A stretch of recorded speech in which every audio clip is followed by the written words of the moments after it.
You mentioned earlier about disruptions from storms. Like we just had Helene come through, and I don't remember Ian. I guess it was. Um, this is a good bridge to supply chain risk because I know we've talked. Storm disruption disrupts operations, and so maybe speak to that a little bit. I think that's Yeah, a very important piece. supply chain risk. We really saw a spin up on that after COVID, right? Hmm. It was just less product out there, less way to pivot. And so, the problem about supply chain, and because we're such a global economy, again, going back to the 1980s, we were just probably in the infancy of becoming a global economy. And of course, the 90s and Yeah. 2000 we spun up. But today the supply chain risk. I mean, small business to major businesses are, they're all dependent on this global economy now. And if you have any kind of disruption along the way, if you got to pivot all of a sudden, and we've had that, we witnessed it in COVID-19 where some of these guys are on contracts and they got to deliver, and there was no exceptions to that delivery. Like, oh, hey, the government, we shut down for a month and a half, 2 months, whatever it was.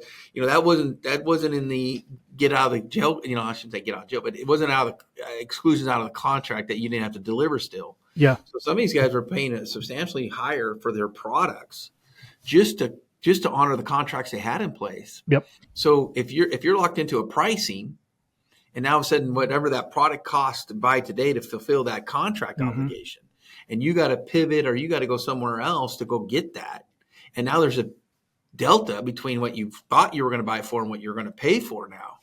Again, where's those dollars going to come from? Now you may have enough profit margin in there to make that gap, but that's not good. You're going to rely on that profit to run your company, right? Sure. So Sure. that's really the glaring issue of supply chain today. And unfortunately, we hear it all the time. I mean, I remember a couple of years ago, Ford couldn't make F-150s because they didn't have a chip.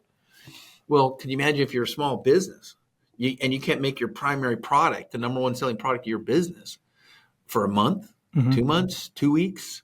I mean, what's that going to do? And so those are just really concerns that business owners, unfortunately, until you experience something like that, you're like, oh, geez, Yeah. I didn't know I had that risk. Yeah.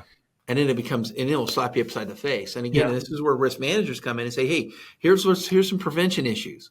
Here's some gaps I see. Here's some things I think you should fill in for.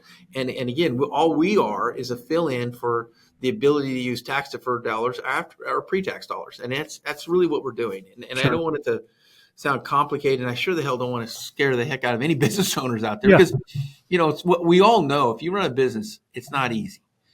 And again, one of the things that and I say this because one of the greatest compliments as a risk manager we get, honestly, and I didn't expect this, but it's been said to me several times now over the years. Man, I just sleep easier at night knowing I've done your program. And from a professional standpoint, honestly, there can't be any better compliment than that. Because Yeah, for sure. business owners, we don't sleep very good to begin with. So, That's right.